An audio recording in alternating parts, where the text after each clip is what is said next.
Hello बच्चों, कैसे हो आप सभी। उम्मीद करते हैं कि आप सभी अच्छे होंगे। बच्चों, आज हम विक्रम बेताल की अंतिम कहानी सुनेंगे। राजा मुर्दे को लेकर योगी के पास आया। योगी राजा को और मुर्दे को देखकर बहुत प्रसन्न हुआ। बोला, हे राजन, तुमने यहाँ कठिन काम करके मेरे साथ बड़ा उपकार किया है। तुम सचमुच सारे राजाओं में श्रेष्ठ हो। इतना कहकर उसने मुर्दे को उसके कंधे से उतार लिया और उसे स्नान कराकर फूलों की मालाओं से सजाकर रख दिया। फिर मंत्र बल से बेताल का आवाहन करके उसकी पूजा की। पूजा के बाद उसने राजा से कहा, हे राजन, तुम शीश झुकाकर इसे प्रणाम करो।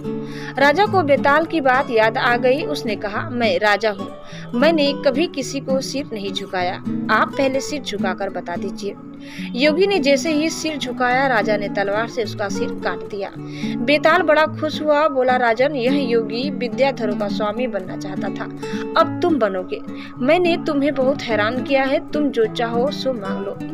राजा ने कहा, अगर आप मुझसे खुश हैं तो मेरी प्रार्थना है कि आपने जो 24 कहानियां सुनाई वे और 25वीं यह सारे संसार में प्रसिद्ध हो जाए और लोग इन्हें आदर से पढ़े। बेताल ने कहा, ऐसा ही होगा। ये कथाएं बेताल 25 के नाम से मशहूर होंगी और जो इन्हें पढ़ेंगे उनके पाप दूर हो जाएंगे।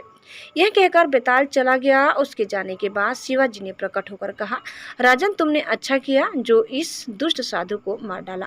अब तुम जल्दी ही सातों द्वीपों और पाताल सहित सारी पृथ्वी पर राज्य स्थापित करोगे।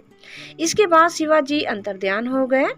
काम पूरे करके राजा शमशान से नगर में आ गया। कुछ ही दिनों में वह सारी पृथ्वी का राजा बन गया और बहुत समय तक आनंद से राज्य करते हुए अंत में भगवान में समा गया। तो दोस्तों, इस प्रकार कथा यही समाप्त करते हैं। उम्मीद करते हैं कि आपको हमारी आज की कथा जरूर पसंद आई होगी। कैसी लगी कमेंट करके बताइए। चैनल में नए हैं तो प्लीज लाइक, शेयर और सब्सक्राइब करना न भूलें। धन्यवाद। Bye bye.